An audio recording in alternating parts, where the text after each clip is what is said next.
আমি যখন ক্লাস 8-9-এ পড়তাম আমি না খুব মোটা ছিলাম, জানো তো, প্রায় 65-60 মতো হয়ে গেছিলো আমার। তখন আমাকে সবাই খ্যাপাতো যে মোটা হাতি এরকম খ্যাপাতো।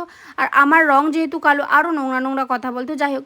কিন্তু তারপরে আমি যখন আমাকে খ্যাপাতো তখন আমি কি করলাম, আস্তে আস্তে ওয়েট গেন করতে থাকলাম।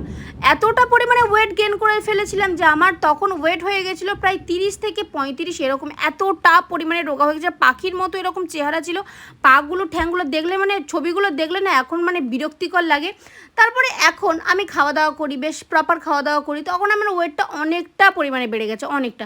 এখনও আমাকে অনেকে বলে তুই অনেক মোটা, তুমি অনেক মোটা, এই আমার এখন কিচ্ছু মনে হয় না, জানো তো। আমি কনফিডেন্স পেয়ে গেছি যে আমি রোগা হলেও মানুষের সমস্যা হবে, আমি মোটা হলেও মানুষের সমস্যা হবে, সুতরাং আমি যেটাতে কমফোর্টেবল আমি সেটাতেই থাকবো। মোটা কি, রোগা কি, ফর্সা কি, কালো কি, ডাজেন্ট ম্যাটার, তুমি তোমার মতো পারফেক্ট আছো, আমি যেটা মনে করি। তাহলে চলো ভিডিওটা অবধি